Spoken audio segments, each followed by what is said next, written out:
Good morning and welcome back to DR Sports for another game day preview show. It's not Flex and Abby, but you've got myself, AGT, and Matisse. The dynamic duo have returned, Of course, the depressed duo. Yeah. Let's call ourselves that. Why not? They're going to mock us so badly in that chat. Are whack. Absolutely horrendous. But let's not focus on them. All right, let's talk about the games that are happening in the Premier League this weekend. Of course, we've got the Saturday football show for you tomorrow, where we will be covering every single 3 o'clock kickoff as it happens, and it's live. But let's talk about Aston Villa and Newcastle to start off with, the 12:30 kickoff tomorrow. Before we get into this one, please make sure that you're liking the video. Of course, comment with your thoughts on all of these games and subscribe to DR Sports if you have not already. Right. Villa versus Newcastle, Alexander Isak and Callum Wilson both on fire. I think it's 8 goals combined in the last 5 games for them.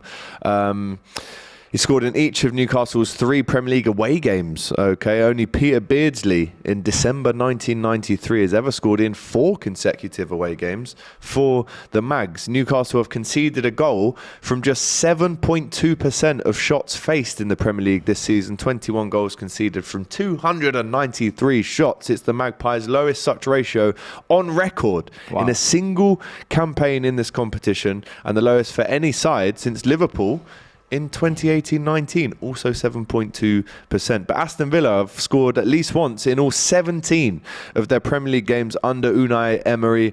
It's been a very good evening for them so far. 30 goals overall. Only 2 managers have seen a side score in each of their first 18 matches in charge. One of them was Carlo Ancelotti with Chelsea in 2009. Yeah, that was a great season. Yeah, it was. Very good season for Chelsea fans. 12:30 kickoff at Villa Park, Matisse. How do you see this one going?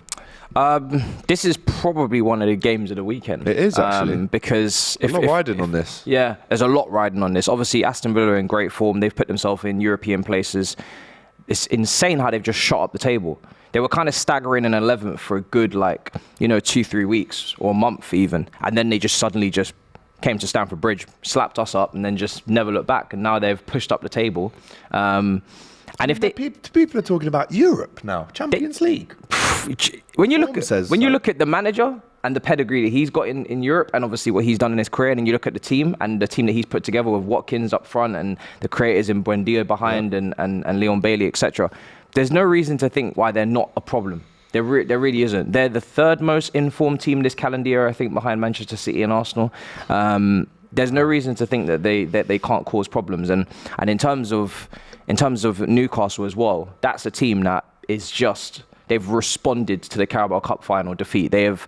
They were looking shaky in January. They were looking like a team that couldn't score goals. Almiron obviously fell off a little bit, got injured. St. Maximum's injured with a hamstring injury, which is a shame because I was looking forward to seeing him on the flank with Almiron and the other flank as well.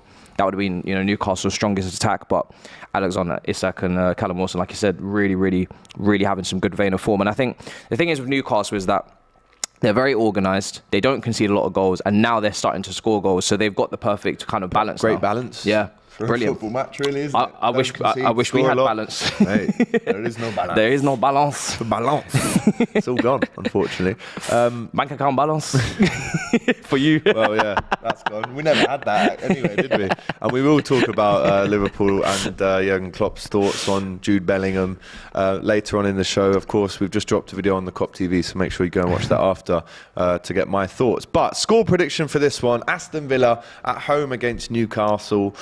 Oh, I don't know. That's a tough one. I don't know. It could literally go either way. It could go either way. It's gonna be an insane game. Just to see who's gonna crumble. I mean, it's got a draw written all over it, really, doesn't it? Kind of does. Kind of game like this, I'm probably gonna go over 1-1 draw. 1-1. Yeah. Sit on the fence. Yeah, I'm gonna sit on the fence massively. Tendi Item says, as a Newcastle fan, I'm actually worried about this game. I'll just go with the 1-1 draw, but I could see us losing. Whereas Villa to win 3-2. Tina says 2-0. Newcastle says it's Umaya. Ooh, let me have a little. It's a tough one. Because if Villa win, it wouldn't surprise me. No. If Newcastle win, it also wouldn't surprise me. They're both in really good form. Great form. Right, I'm going to go with 2-2 draw. Yeah. Right. Recently, when I've said score predictions, I seem to say 3-2, but I don't know which team to. I said that for the Arsenal-Liverpool game Earlier on in the season, I said that for Liverpool, Arsenal now, and I could almost say it for this one. If either of these teams win this game, again, it wouldn't surprise me. But I'm going to go 2-2. Matisse has gone for 1-1. Let us know what you think. A lot of 2-2s actually in the chat. 2-1 Newcastle. Isaac, both goals. 3-3, says Chilan. Newcastle don't concede many. In fact, they're the lowest for goals against in the league. So that's why I kind of shied away from going for a high-scoring game. Even though it feels like a high-scoring game, but then when you take Newcastle's defensive record into account, that's when it starts to be... Because I think Newcastle might actually be very reserved coming into this and try and hit them on the break. I think they're going to pay Aston Villa a lot of respect. I think they know this is a difficult game. Yeah, tough place to go to as always. Early kickoff as well. Big travelling contingent. You can guarantee the Geordies will be going down to Birmingham in good spirit. I'm going to go for 2-2 on this one. Let us know what you think in the comments for that one. Wolverhampton Wanderers versus Brentford. 3 o'clock kickoff tomorrow at Molineux. Brentford's Ivan Toney has scored 18 Premier League goals this season, with only Erling Haaland and Harry Kane scoring more. The last Bees player to score more goals in a top flight campaign, Dave McCulloch. Remember him? Of course you wouldn't. 1938 that happened. 26 goals for Mr. McCulloch there. I can see your brain going, hang on. Oh, yeah, I think I remember. Wolves winger Adama Traore is completing 3.5 take-ons per 90 minutes in the Premier League this season, the best ratio of any player to have played in at least 1,000 minutes, Matisse. Indeed, only 6 players have completed more in total than Traore, despite him only playing 46% of available minutes in the Premier League this season. Yeah, he hasn't really been a consistent starter. I remember they loaned him out to Barcelona last season as well. This is a tough one because Brentford, listen, they're in a very, very good position. I can't call this one. They're in a very good position. But for me, again, this is a very tight game. I watched Brentford against Manchester United. They did look a little bit toothless in the final third. They couldn't really create a lot of chances at Old Trafford. But, that's understandable potentially. But I think Wolves, again, when they put their strongest 11 out on paper, it's not an easy game. I remember watching them 3 times in 1 month against you lot, and they caused a lot of problems. So when they want to turn up, they can be a decent team, Wolves. So again, this one actually also has a draw written all over it as well for me. I'm not going to lie. A good stat here for Wolves, though, and by the way, this is Pressbox Live. They're not my made-up stats, as people seem to be saying in the comments. But Wolves haven't lost any of the 8 Premier League matches in which they have taken the lead under Lopetegui, 1-6 drawn 2. They had lost 3 of the first 6 games they'd gone ahead in the season before his appointment. So does that tell you he's come in and given that team some stability, some belief that once you go ahead in these games, hold on. There's no need to throw the kitchen sink at a game when you're ahead. So is this the way forward for Wolves now? I mean, I'd say so. I mean, they're not the most prolific team in the league, that's for sure. They've struggled with goals all season. Obviously, Jimenez has been kind of a shadow of himself since the massive head injury. The fact that he's still playing is quite an achievement, to be honest. I think Guedes as well was out with a big injury as well. That was a new signing, and they are missing a bit of firepower up there. Podence is a good player, but I feel like he should get more goals than he does, and more. He should get more output. Matheus Cunha as well, who came from Atletico Madrid. Didn't really turn up any trees there, but again, they're up to 13th now. As well. You look at the lad who got injured. I can't remember his name. The first day of the season, they spent big money on that big lad, the striker. So again, they're up to 13th though, and they beat us. Which isn't bad at all. They beat us. They beat us. Oh, well then, Matheus Nunes, that's what I'm saying. They're not, great finish against us. This is why I'm giving them so much respect. I mean, everybody beats us, so maybe it's not anything to really write home about. But yeah, they're up to 13th. They're on 31 points. They're leading that pack of survivors, or the potential survivors. So I think they'll have a lot of motivation, Wolves, to try and go back-to-back wins here. They drew against Nottingham Forest away from home. I think that's a good result. Nottingham Forest is quite strong at home, so that's why I would say I think I'm going to go over 1-1 draw here as well. I'm going to go 2-2 again. Yeah. I mean, we're sitting on the fence right now. There's probably goals in this. There's probably goals. Ayobami saying Wolves are going to overtake Chelsea. They are just behind Chelsea, says Charlie. By the way, Guedes is now on loan at Benfica. He went back there during January. So Oshake also goes for a 2-0 Brentford win in this one. 2-2. I'm going to stick with that one. I can't really split that. And Pressbox has them both down as 33% each to win or lose that Wow. one. So very, very tight. Let us know what you think about that one in the comments. Let's move on to another 3 o'clock kickoff tomorrow. At the Tottenham Hotspur Stadium, Bournemouth come to town. Philip Billings, Bournemouth star man this season, he scored 7 Premier League goals, and they have been worth 9 points to Bournemouth this season. Only Josh King in 2016-17 has ever earned the Cherries more points thanks to his goals in a single campaign with 12 goals. Harry Kane, though, Premier League goals have been worth 22 points to Tottenham this season. That's unbelievable, isn't it? Without him basically fighting to stay up because it's so tight in the table. The highest of any player in the division in Premier League history, only Gareth Bale with 24 points and Kane himself with 24 in 2015 have earned more points with their goals for Spurs in a single campaign. I mean, Tottenham obviously need to carry on winning to stay in and amongst that top 4 race. I expect them to win this one, do you? It's one of those ones that it looks easy on paper, but it could be tricky again. Could be. It could be because Bournemouth showed that at Arsenal, didn't they? Yeah, Bournemouth have shown that against Arsenal, that they're very resilient. They were unlucky there in that fixture. Billing is really stepping up at times this season as well. I've been quite impressed with him. So I wouldn't, again, Tottenham are a very difficult team to kind of put your finger on, because they can put in a great performance against Manchester City and then they can get slapped by Leicester, and you're not really sure with that team the direction under the new caretakers. Obviously, I think Stellini is suspended for this, and it will be Lee. So not Lee Mason. Not Lee Mason. Well, they may be better off with Lee Mason than Ryan Mason. He'll be on the touchline for Tottenham. Exactly. Yeah. So it's not like they have the most tactically astute coach on the bench as well. So I'd be wary of this fixture. I feel like I've just been going for draws the whole time, and I'm very tempted to do so again with this one. Is that because you hate Tottenham? Not because I hate Tottenham, but I just can't. You can't trust Tottenham to do what they're expected to do. I understand that. They got a lot of firepower in Harry Kane, so that should see them over the line. I'm gonna give them the win, but I think it'll be a tight game, and I think I'm gonna go over 2-1 Tottenham win. I don't think it'll be a walkover. Okay. Yeah, that's what I'm going to go going for a 2-0 Tottenham win, a hard-fought 2-0. I think an early goal and a late goal, but a tense period in between those goals. It's win, defeat, win, defeat, win, defeat for Bournemouth in their last 5. Which isn't actually that bad. 3 wins in the last 5, 2 defeats. That's very So good. the next one should be a defeat. Yeah, but it should be a defeat the next one. Based on that pattern. They play West Ham after, right? Yeah, but West Ham at home, yeah. Which again is see that as a very winnable game. More winnable. Big up to Sumba, who says the Puma tea on AGT is cold. This is the Puma butter collab. I've also got the matching trainers on. But you can't see those, so there's no point in saying it. I will go for a 2-1 Tottenham win. David gone for Spurs to win 2-1. I did see a 5-0 Spurs earlier on up in the chat, from Mark Cousins. He says 5-0 Spurs. 3-3 draw. Tavernier masterclass, says Ayubami. F the Spuds saying Boyce 88. I wonder who he supports. Spurs 3-2, says Tendi Item.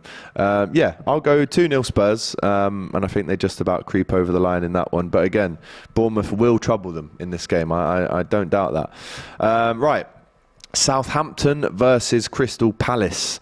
Michael Olise became the second Palace player ever to register 3 assists in a single Premier League game last time out against Leeds. A battering away at Ellen Road, which definitely gives Liverpool fans confidence after going there. The last player to do that for Palace, Jason Puncheon. That's what I've been called. He was a decent player.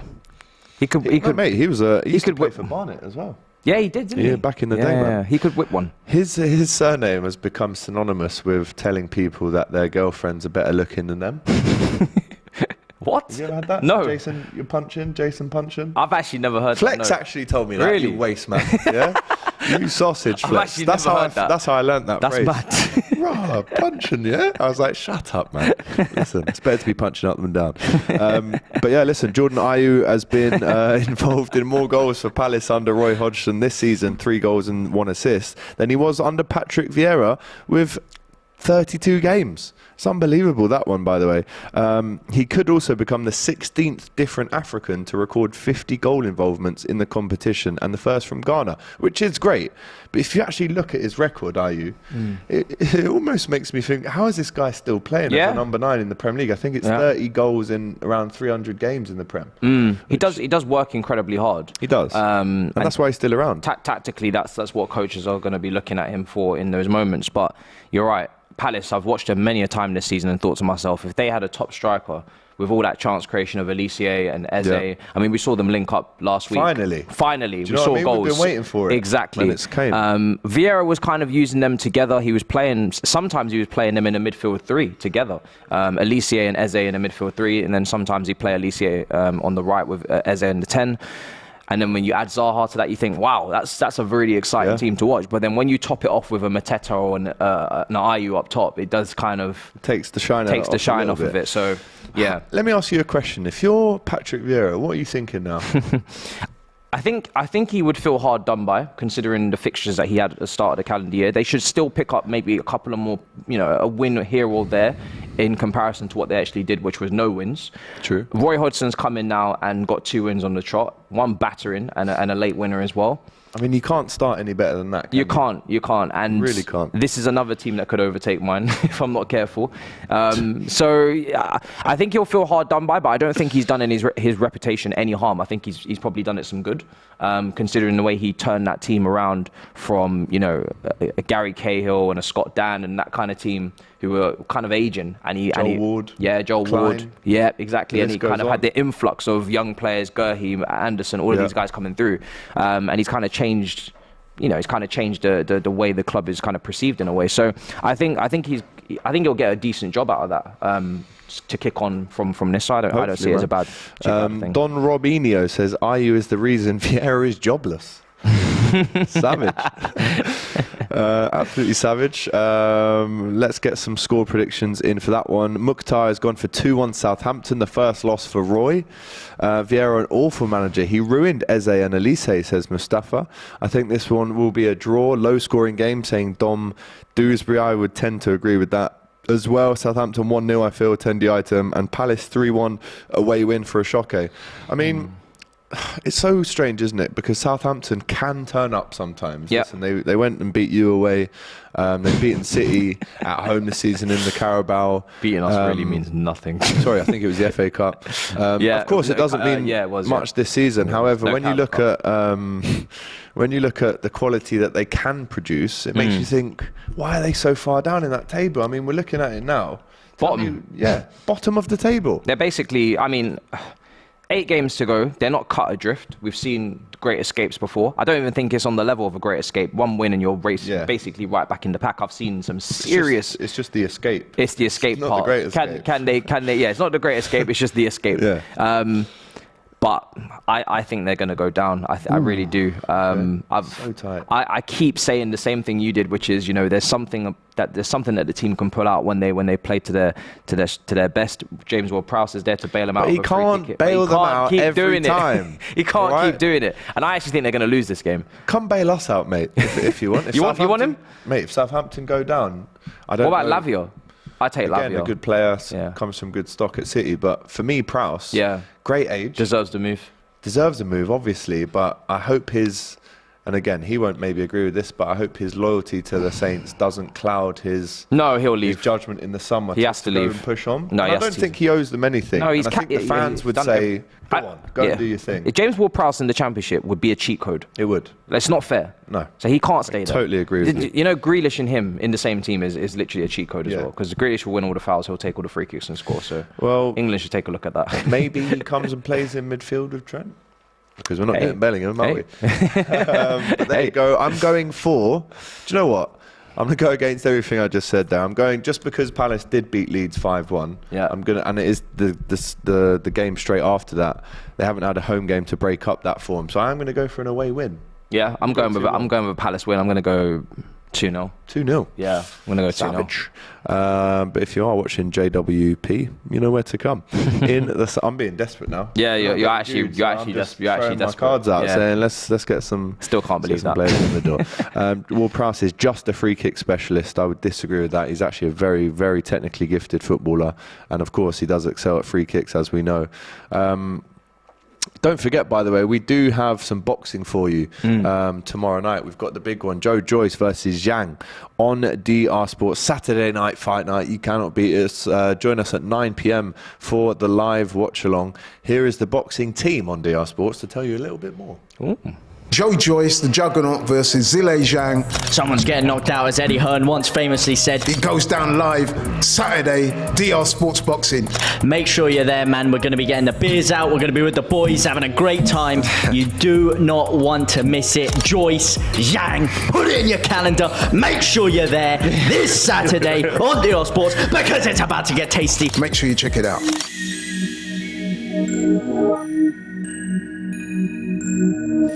Well, there you go. Massive fight. Big Joe Joyce. Can he retain his belt and beat the big man Zhang, who I've seen in the week has been in Chinatown with Big John? If you know Big John, he loves the Chinese. Big John Fisher. And that was a very funny clip to watch. But however, tomorrow night, 9 p.m, we will have that for you, the live watch along. I'll be tuned in. Make sure you are. And before that, we've got the Saturday football show as well. So make sure you're watching that one too.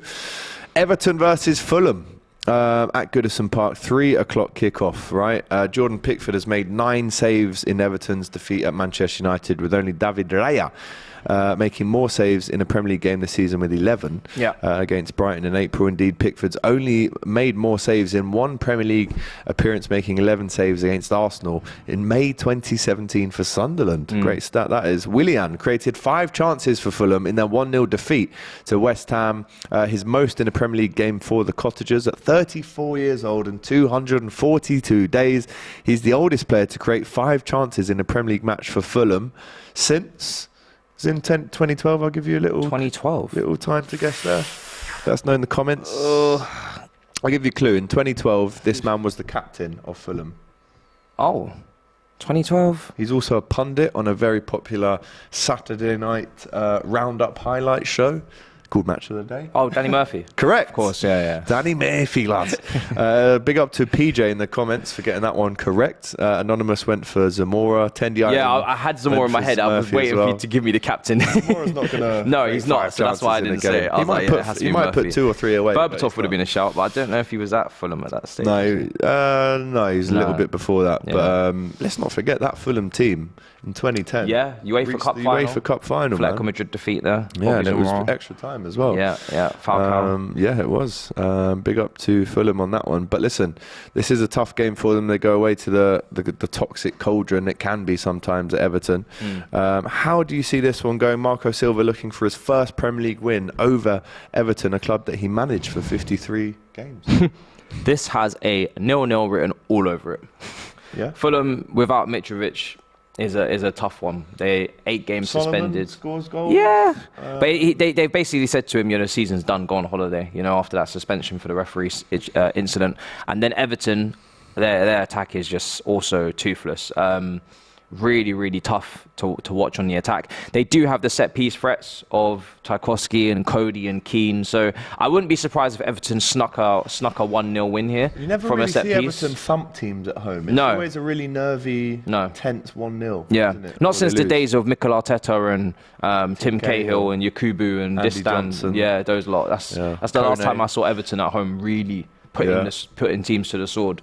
Might have Dele Alli back soon. I mean, we have heard that he's been sent back home by Besiktas. There were videos in the week of him allegedly using laughing gas. Yeah. I mean, we saw Sean Dyche in his press conference just recently saying that he's injured at the minute. But where do you stand on him? I mean, I don't think he continues being an Everton player in the summer, but he's only 26. And let's not forget, this man, right, was tearing up the record books. He won the PFA Young Player of the Year in 2016. Is there still a player there that someone can pick up? And what league would that be? Not in the Premier League. Okay. Not in the Premier League. The Premier League is far too demanding, too competitive, and too rigorous, I think, for someone who's kind of let's be honest, it's kind of fallen by the wayside now. Yeah. I do worry about him because I think his mental health is in question in terms of he must be going through a lot. I think at some point a documentary or something will come out in 10 years and we'll find out what happened to Dele Alli. Hopefully he does recover because he is a talent. Maybe he doesn't really love the game. There's a lot of times footballers they play the game. It's a job for them. They don't all actually love the game. It's not always their first passion. It's not always their first priority. That might be the case as well.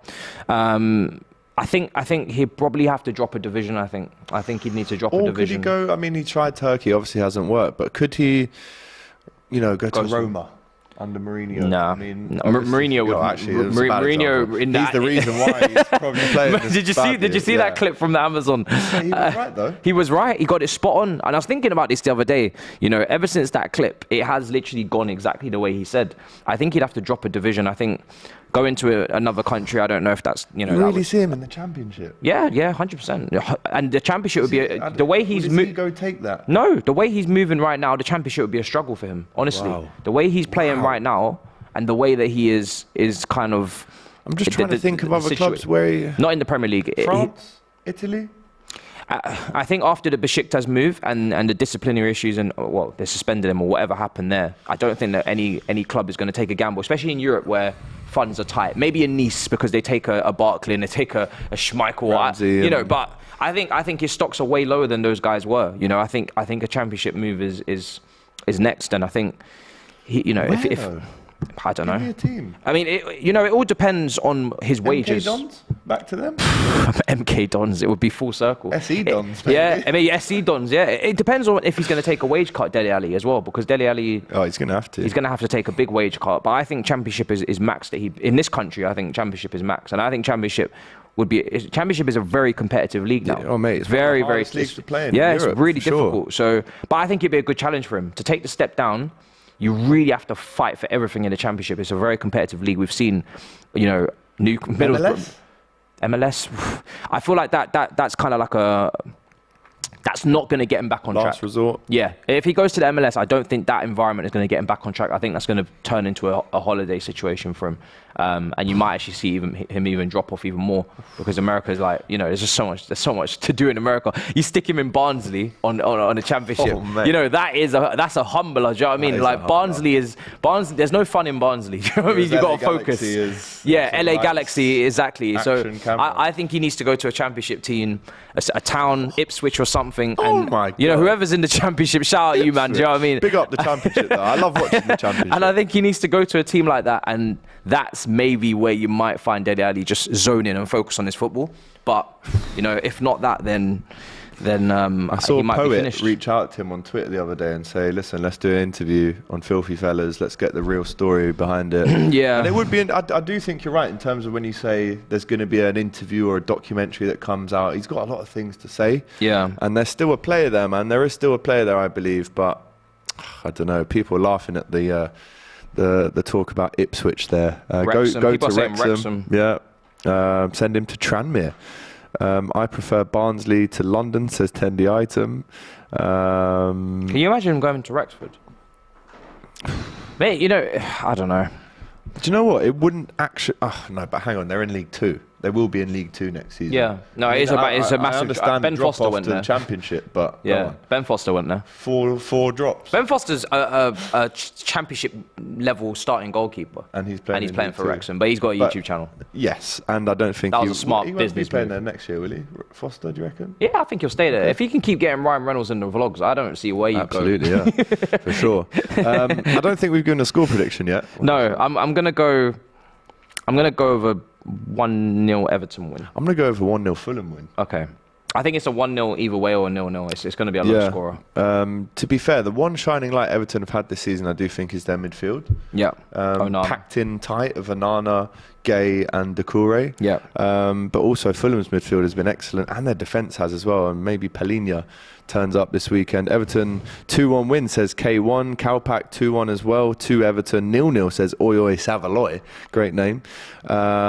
Is Calvert-Lewin back? I mean, we ask this question every week. Sean Dyche answers it every week. I don't know is the answer there. Let's continue to your team. Chelsea versus Chelsea. I mean, sorry, Chelsea versus Brighton, I should say. I mean, this one right here. Yeah. If Potter was still in charge, we would what? I don't know. I don't know. Get slapped up like we did at the MX. I mean, listen, we are truly in the mud, ingrained this is such in a the mud. game. It is a difficult game, and Brighton are favourites. Well, I mean, according to Pressbox Live, they have a 26% of winning this. Chelsea are 44.9%. No. You don't agree? No, completely disagree. At some point, you have to put respect on Brighton's name. And this is the day where surely they need to be favourites. And I'm not saying that because, I'll take a draw. Obviously we need to win the game. Not that it really matters anymore. We're going to finish mid-table, in my opinion, regardless, because I've seen the fixtures and they don't look good. But Brighton are the better team. They're well organised. They have the system down to a T. Very good players. Matoma's there, McAllister, Casado. All these guys are getting linked to big clubs. Ferguson's a fantastic young player. He really is. The defence, Dunk, Levi Colwell, who hopefully I don't think will be able to play because obviously parent club Chelsea, but still. It's a great team. Really, really big admirer of Brighton. I want them to do really well. As long as they can finish in the European places, I think that's what they deserve, whether that's, Conference or Europa.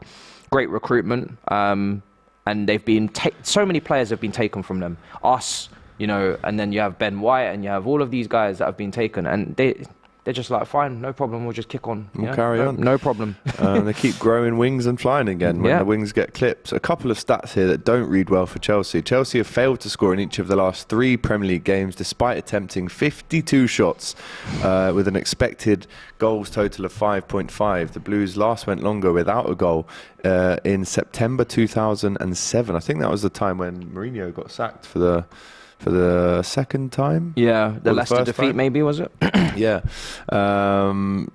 Also, a stat for you here. Chelsea have failed to score a first half goal in 10 of the last 11 home matches in the league, and in each of the last 8 as well. They've never gone 9 successive Premier League matches without a first half goal at Stamford Bridge. 3 of Evan Ferguson's 4 Premier League goals for Brighton have come away from home this season. He is a very exciting player. They're talking about the next Harry Kane. He's firmly committed himself to Ireland as well, which is what I love to see. That's nice. Because Kane did have that option, but obviously now he's England's record scorer.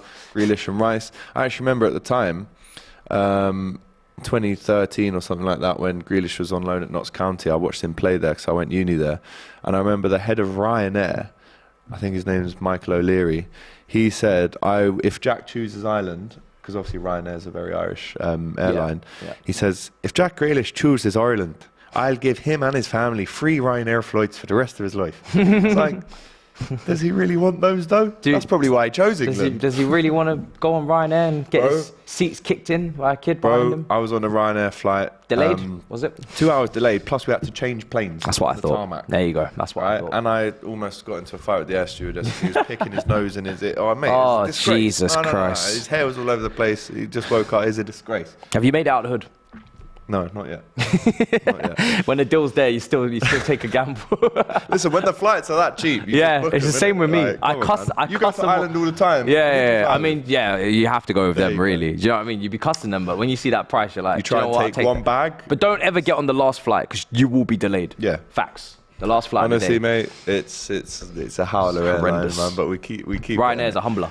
It is a great social media team, though. Great social media team. And if you're one of them dons that claps at the end of a flight when it lands 4 hours late, shame on you. All right.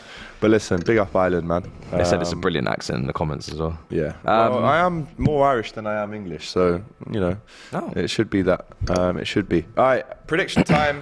I'm sorry to say it, Matisse, my friend, my brother. No, go for it. 2-1 Brighton. Yeah, I'd expect you to say that. Me. Do you know what? If I'm being completely honest, I agree. I could sit here and tell you that we're going to win. I don't think we are. I think the best thing I'm going to hope for is maybe a draw. People will tell me now on TikTok, you're not backing your team. Oh my God, you're so negative. Listen, at the end of the day, realistic, man. At the end of the day, we're 11th. Like, get with the program. Yeah. Wake Do you know up what I mean? a bit. Get with the coffee, program. This you know? is what we do. And we haven't beaten a team above us or in the top 6 for donkeys, I was going to say years, but, donkeys, months. So, listen, Brighton are a very good team, and they play very good football, and I know they're going to be tactically set up better than us. I know that for a fact. So, it's just going to come down to individual brilliance, hopefully, if we actually get something from this game. But there's not a lot of individual brilliance up front. Like you said, haven't scored in, the last 4 games, and we're at home, which doesn't make a difference because we're not good at home. So, yeah, I'm going to say... For the TikTokers, 1-1. There you go. For the TikTokers that don't think I'm a real Chelsea fan, because I predicted we'd lose 2-0 to Real Madrid, which we did. 1-1. Matisse is one of the most realistic fans I've met, to be fair. Guys, these predictions in the chat are not looking good for Chelsea. 3-0 we'll get Brighton, the 40 points. 5-0, 4-0. I'm seeing... We're going to get the 40 points. This is it. This is the weekend. 1 point and we're on 40. Woo! 3-1 Chelsea. Survival! 3-2 Brighton, says Alex.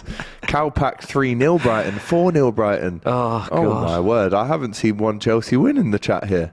4-0. Right, listen. 7-0 battering. Survival. We'll move on. Survival. Yeah, I'm going to go for a 2-1 Brighton win, unfortunately, for Matisse and Chelsea.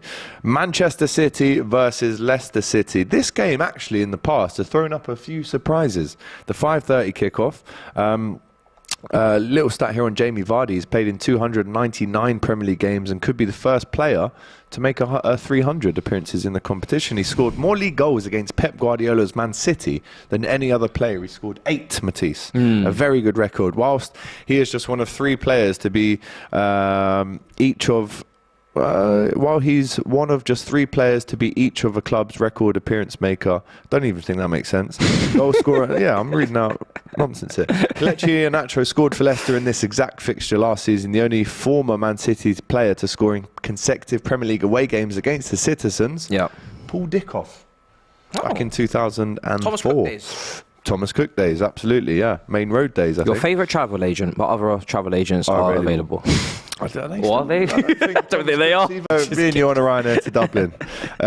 Leicester midfielder James Maddison has scored in this exact fixture in each of the last 2 campaigns.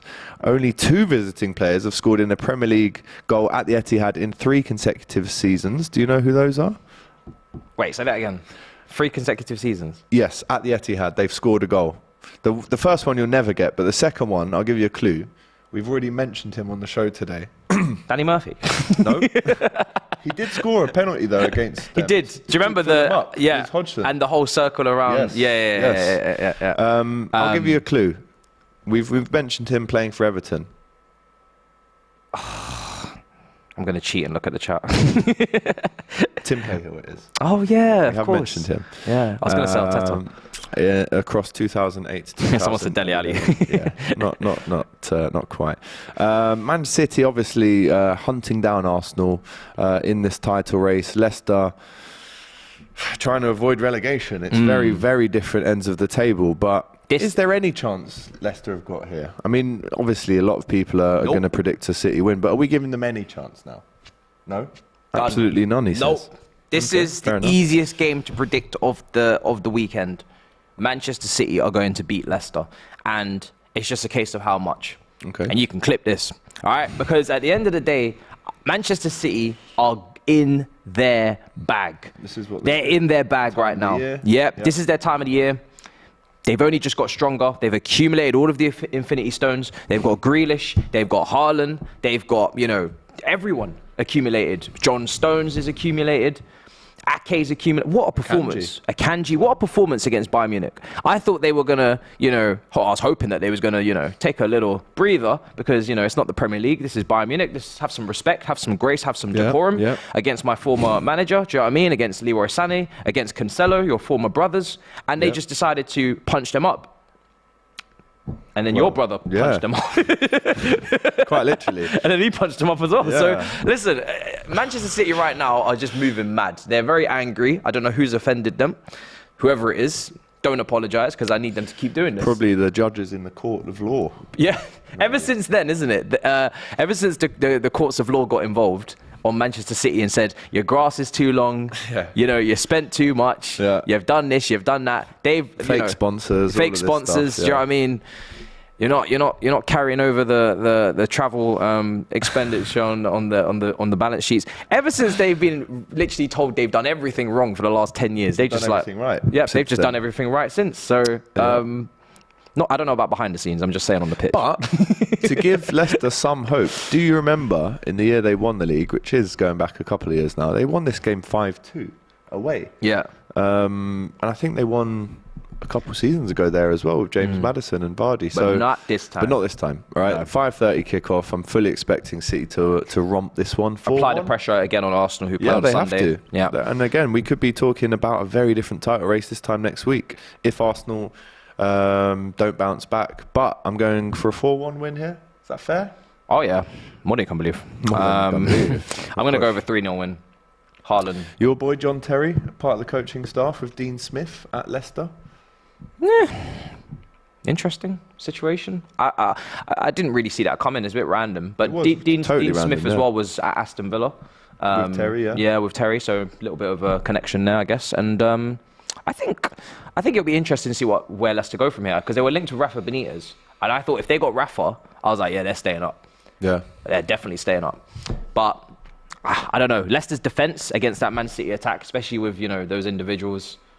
Amate, whoever starts back there, I just don't rate that back line at all. They're really finicky, that back line individually. I just don't trust them. Lots of errors. Prediction? Yeah, I'm going to go over 3-0. 3-0. I think Pep will convincing batter them early and then take it easy on that and focus on Bayern Munich. But there's not really much to focus on because that's exactly. done as Second leg soon come.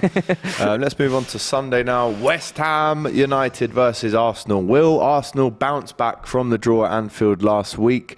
Let us know in the chat what you think to this one. Bukayo Saka has had 45 ball carries, ending in either a shot or a chance created in the Premier League this season, more than any other player.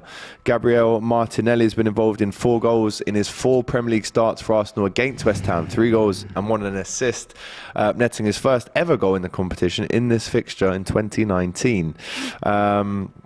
I mean, these are all Arsenal stats. Where's the West Ham ones? West Ham have won 2 of the last 3 Premier League games, as many as they had in their previous 14. They're looking for back-to-back wins for the first time since October, but did lose 5-1 in their last home game against the Mags. How do you see this one playing out? Yeah. Bless you, brother. Thank you, bro. That was a big battering from Newcastle and West Ham. They took a lot out of him that night. I thought Moyes was going to get sacked. I was sure he was going to get sacked. And then they bounced back against Fulham. So it's really a really weird situation for West Ham, because I don't think they're any more confident in their chances of survival or anything, considering the fact that they're still under Moyes' tenureship. But they're up to 14th. They're 3 points off the relegation zone, so anything can happen, anything can change. I would assume that Arsenal will go here and put them back in the thick of things in terms of relegation problems, because Arsenal right now, they understand the situation after what happened, against Liverpool. It was a tough one for them to take, I think, considering the fact that they were 2-0 up. However, on the balance of play, you guys deserved minimum a point, and I think you deserve to win based on the chances in the second half, penalty miss and all these things. But Arsenal, their record at Anfield was rough, so I think it's still. They would have taken the draw. Before the game, you would have taken a draw. So anyway. I think both teams can come out of it taking a positive. I think Arsenal can take a positive out of the fact that they went to Liverpool and they took the 2-goal lead. They competed really well in the first half. They dominated. Yep. And then obviously Liverpool can take pride from the fact that they came back. So it's all about the response now for Arsenal, because they can't afford to drop points. If they drop points again, they're in serious then problems. The mentality drops as well, and then we know that. I don't think they'll capitulate, but I think with City on your coattails, and that you have to go to City and you have to go to Newcastle. Yeah. Going to Newcastle last season was the be-all and end-all of the top 4. Yeah. Doing it again this season could be the be-all and end-all of the title race. Everybody's talking about City away. You need to talk about Newcastle away, because Newcastle away actually might be even more difficult, just due to the way that they took a point at the Emirates and the way that they set up as well. They're fighting for top 4. you know, I think for Arsenal this is a must-win. Obviously, it goes without saying. Goes without saying they have to win Arsenal. this. They can't come away with anything less than a win. And if they do, and again, they should win this game. I am predicting them to win this game. But let's just say, hypothetically speaking, Arsenal don't win this game. The Sharks are coming. The Sharks are swimming. The Sharks are circling. Did you see that video, by the way, on Twitter of that guy had his leg bitten off? Yeah, I saw that. Yeah, the Sharks. Oh, wow. The Sharks really are. The Sharks don't play games, They're man. not playing. When you're in the Sharks' house. Someone said it could have been a propeller, but... No, because I saw the fin. Yeah. I saw the fin. The blue anyway, fin. A different story, that one. Yeah. I'm going for an Arsenal slim win. But again, if Arsenal don't win this one, could it be the start of the fall down? I'm not saying I want that to happen before I get clipped up and put on DR Sports clips. AGT predicts Arsenal downfall. No. If they didn't win this They're one, going to literally do that. Oh, they still will. But I've protected myself. Actually, they'll probably just cut it. Yeah, cut it. Defend myself. But what I am saying is, if Arsenal don't win this game, everything changes, man. Everything changes. I predicted them to win at Anfield, so I'm going to predict them to win again against West Ham. Yeah, I'm going to go with 3-1 Arsenal here, which would be a massive, massive, massive 3 points for the Gunners. But I said 2-1 against Liverpool. I'm going to go 2-1 against West Ham. Hopefully I don't jinx anything. We'll slap West Ham, says Miamu. 3-2 West Ham, says Pepita. 3-0 easy win if we don't concede against London teams away from home. 2-1 West Ham, says K1. West Ham will be eaten alive, says Yacinho. Agent Maguire never disappoints. We'll be speaking about him next up. PJ says Declan Rice disaster class to help Arsenal win the title. We are hearing as well that it could be a club that Declan Rice ends up at. Arsenal. Yeah, they've been linked with lots of midfielders. McAllister, Casado, Rice, all the ones that we have been Bellingham. As well. Arsenal fans are telling me they're now. just taking our targets. AGT called me Miamu Blood. Miameno, sorry. Miamenu, I do apologise. 2-0 to the Arsenal. West Ham are woeful, says Ash. Bowen is going to be good in this game, and Arsenal winning this one 4-0, says Zion. Well, keep it coming, even when we're not live. Let's get your predictions in if you're watching this after the show's finished. How will Arsenal fare at the London Stadium? Do let us know. 2 o'clock kickoff on Sunday. The second game on Sunday could be a game from 1970s. Forest versus United, a massive clash this one.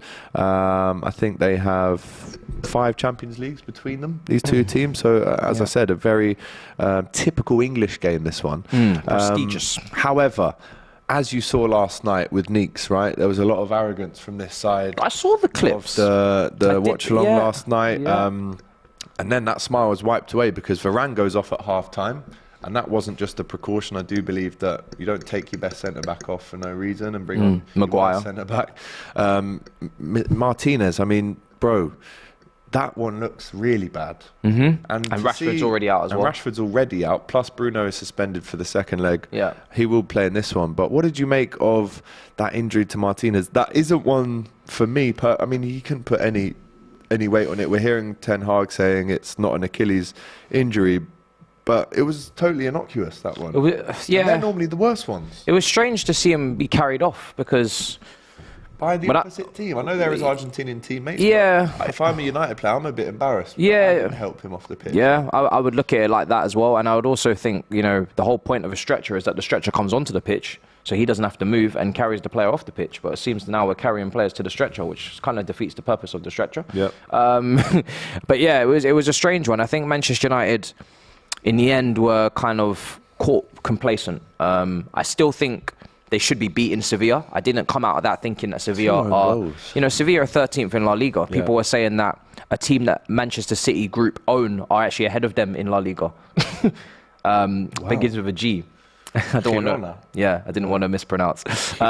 So... Manchester is blue. Oh well, right now, of course it is. Yeah, I mean, but yeah, they should still be they should still be going through. Sevilla, I didn't come out of that more impressed with Sevilla. Obviously, fair play for the desire to continue to keep going and pursuing, and obviously against 10 men took advantage. But 2 own goals. Two own goals. Malacia. I mean, literally, yeah. Manchester United put the ball in the back of the net for them twice. Malacia. It was 4-0 that game. Yeah, Malacia not tracking a runner. Switched off. Just thought the ball was going out of play.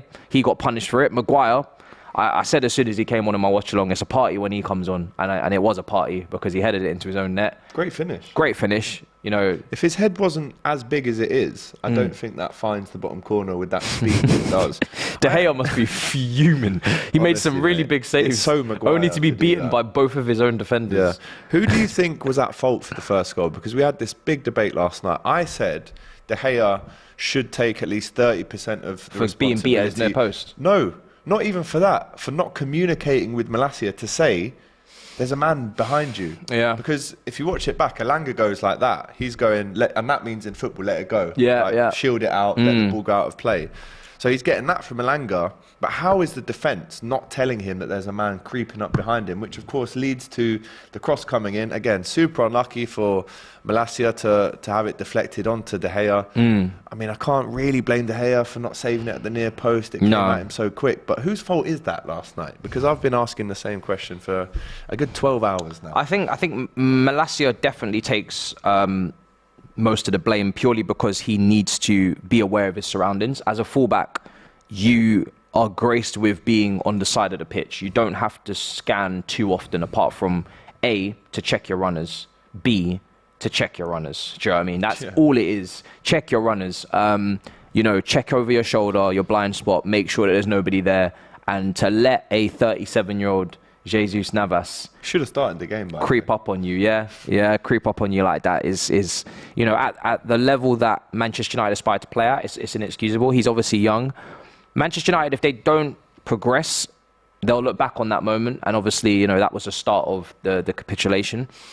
But you know, to be in the Europa League and to be drawing against Sevilla, I mean, and listen, it's not a good look. You should be doing. Sevilla and they played their strongest team, United. 100%. It's a really strong team. But the thing is that Manchester United had the opportunity to go and get the third and the fourth, and to really rubber stamp their authority, kill the tie. And I was saying that at 2-0. What, you know, you should look to kill the tie. You can rest players in Spain. They didn't want to kill the tie. They just kept kind of just going along with things, and then they got punished. The best players. Weghorst comes on, you know, Bruno comes off comes Anthony. So Ten Hag has to take some responsibility 100%. As well for kind of starting to rest players at 2-0 in a game where this is a half time now, and the tie's not done.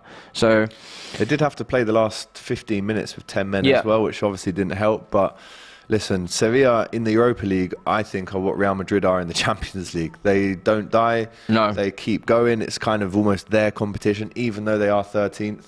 But going away to Sevilla, needing a result in that cauldron next week with a heavily depleted squad. There's no Shaw. There's no Varane for that one, probably. Definitely no Martinez. I think Dalot might still be out for that one. And of course, Rashford will be out as well. Can Martial bring the goods for them next week? I think he was good, Martial. Yeah, I think Martial was good from what I saw before he was substituted. Yeah, great assist for the Sabitzer goal. Sabitzer got 2 goals, really good third man runs. So I think United, you know, I'd still be shocked if they went out. But listen, we saw Arsenal go out to Sporting, so anything can happen, isn't it? Yeah, absolutely. I would read out some stats for this, but all of a sudden, as you can see, Matisse, it's all gone in Italian. Oh. Do you speak Italian? A little bit, but I can't. I mean, I can kind of read it a little bit, but I'm not gonna go for it. But for some reason, they've given me the stats for Forest United in Italian. Jesse Lingard playing against his old club.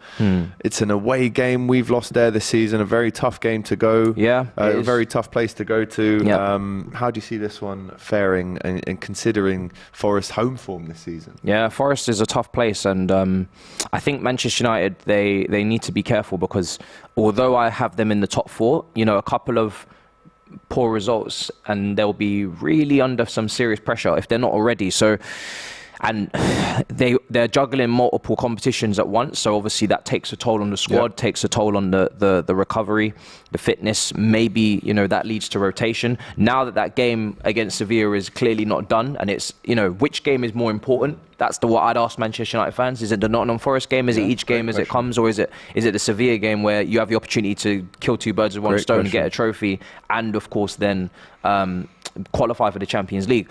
But when you look at the form of Newcastle, you look at the form of Villa, Tottenham are not really going to go anywhere, because they always seem to scrape points out of nowhere, regardless of performance. Manchester United have to be very careful that they don't slip out of the top 4. I don't think it will happen, but, you know, again, this is football. Anything can happen. The Premier League is a mess. So, yeah, be wary. I think this is a tough game.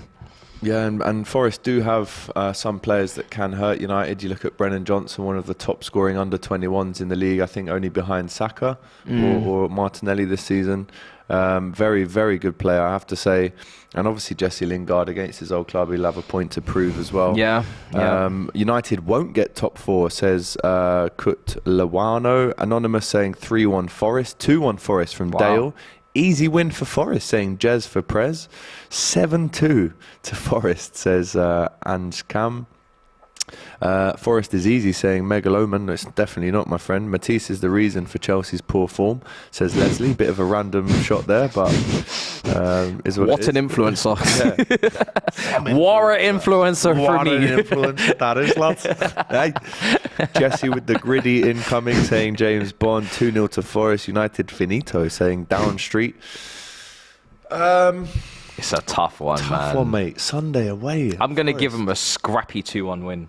Yeah, I'll go with that as well. I'll join you there. I don't think it's going to be pretty. It's not. But I can see, It'll be desperate. Yeah, just how many something scrappy. arms up will we get from Bruno?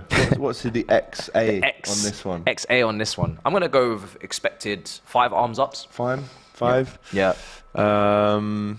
Especially at Nottingham Forest away from home. 7. I think there could be some the fans will be on him. The fans will be on him. You won't agree with the There rest. might be some tough tackles going in. To be fair to him, actually, I won't be fair to him because last night I do think he got that yellow card and I do think it was deserved. Because you don't go in to block a shot with your arm like that, do you? Do you know what it is? I felt like his natural body position was that. So I do think it was a bit harsh because it was quite... Bruno slightly edges it, but Robertson's not great. Massively edges it. Mark T with the super chat. Big up to you. He says, if Arsenal don't win, AGT will come in impersonating Mikel Arteta this time. 100%. If Arsenal don't win the league, I'll do a whole show for an hour long in Arteta. 100%. Do you see United dropping out of the top 4 now that they have a few injuries? It's more than a few. Martinez and Rashford and, are 2 key players for them. Spurs top 4. Please God, no, says Mark. A lot of questions there. So Maguire will start. He'll have to. Maguire's either going to score, shush the fans and do a knee slide. Or score an own goal. Or get sent off. Nothing in between. Because if I was Steve Cooper, I'd be saying, right, no Varane, no Martinez. It will be, Maguire and Lindelof. It would be Maguire, Lindelof. If they play Varane, they're maybe risking losing him for Sevilla. Yeah, there's no way that they risk him. Yeah. Right. Coming off at half time, maybe I need to change my prediction. But you don't play the next game. Me too.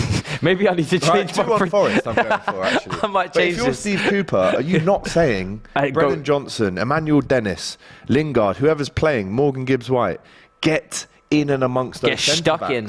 He might play Luke Shaw centre-back. That's a great shout. But then Malacia did make that mistake. So do you know what? Whatever way you try and dress it, the only person that might actually be semi-reliable defensively in their position is Wan-Bissaka. Well, yeah, and Casemiro's got a massive job to do as well. Don't get suspended, mate. Yeah. Or do. Yeah. Don't bother me. Casemiro to get a red, saying James Bond. There you go. Oh, Shaw's injured. Oh, Lord Jesus, definition. Yeah, Shaw's definitely injured. All right, I'm changing my prediction right now. I'm going with a 2-2. 2-2. Yeah. I'm going. Yeah, that defense is a mess. Man. Why not? That I'm defense going for is a mess, slim man. Forest win at home. The last game of the Premier League game week this week is, of course, Monday night. Leeds United versus Liverpool.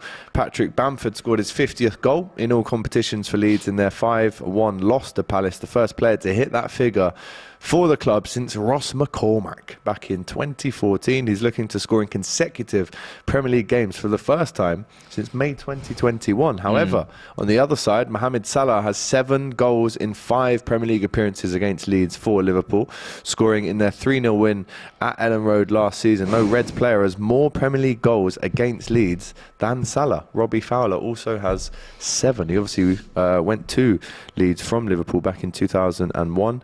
Firmino is averaging a goal or an assist every 87 minutes in the Premier League this season, Matisse. Put some respect on his name. 9 goals, 4 assists in 1,000 minutes, the second best ratio of any player. Such a baller.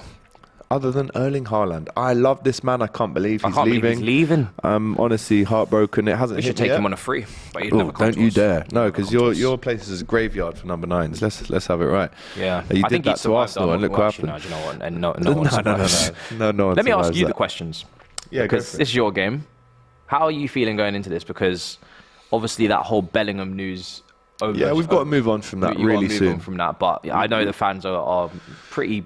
I don't know how you even summarize it. It's just like you feel almost like you've been lied to, almost. You know. Yeah, I mean, how I've said it on the COP TV.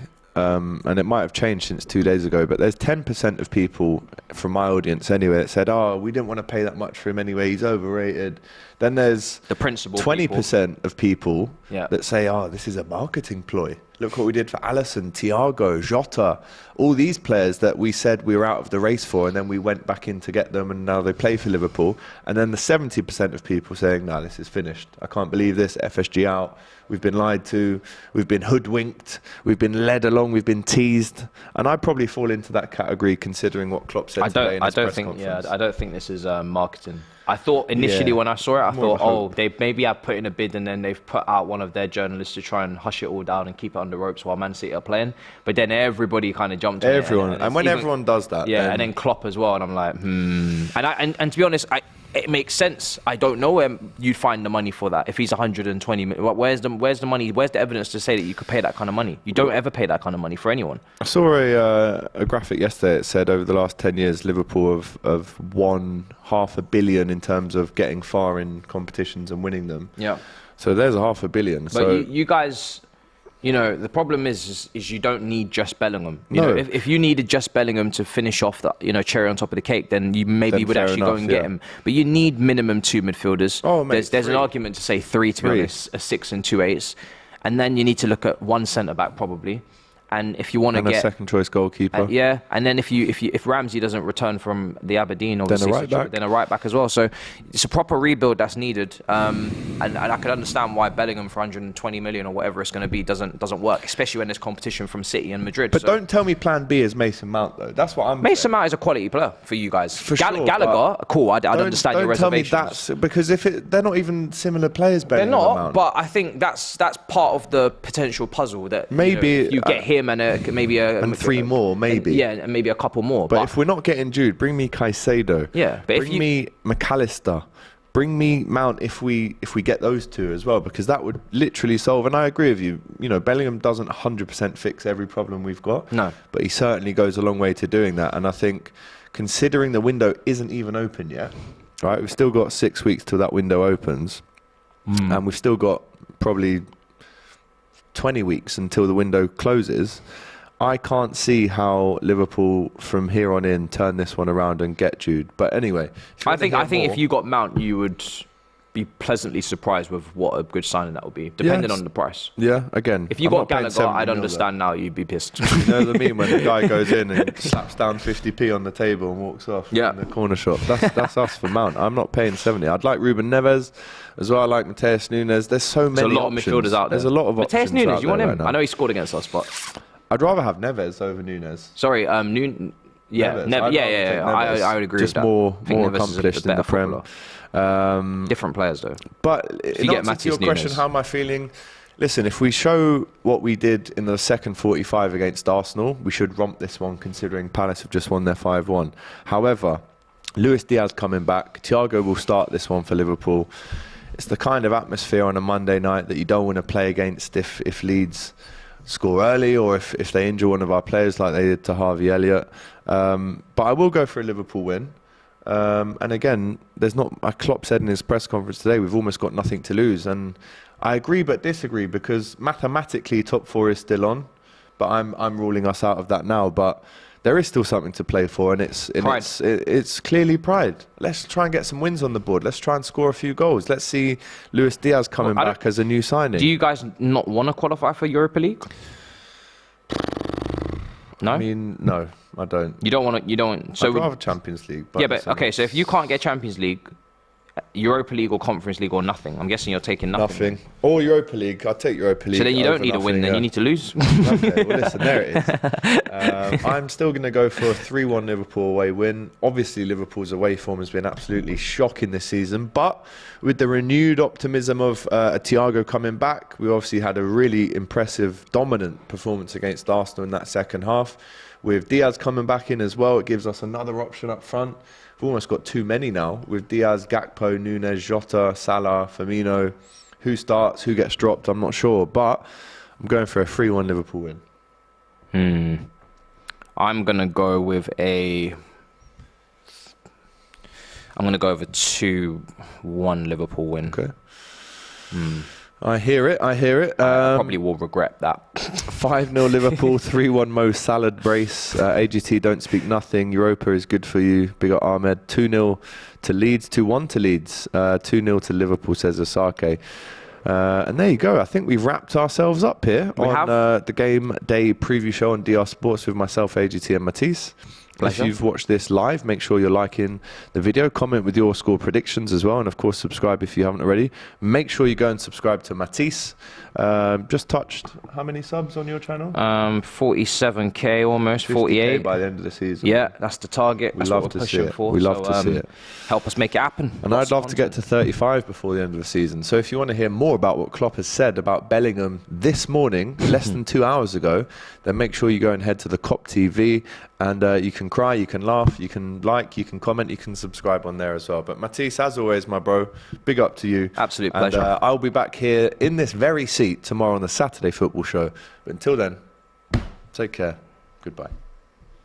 Joey Joyce, the Juggernaut versus Zile Zhang. Someone's getting knocked out, as Eddie Hearn once famously said. It goes down live Saturday, DR Sports Boxing. Make sure you're there, man. We're going to be getting the beers out. We're going to be with the boys, having a great time. You do not want to miss it. Joyce, Zhang, put it in your calendar. Make sure you're there this Saturday on DR Sports, because it's about to get tasty. Make sure you check it out.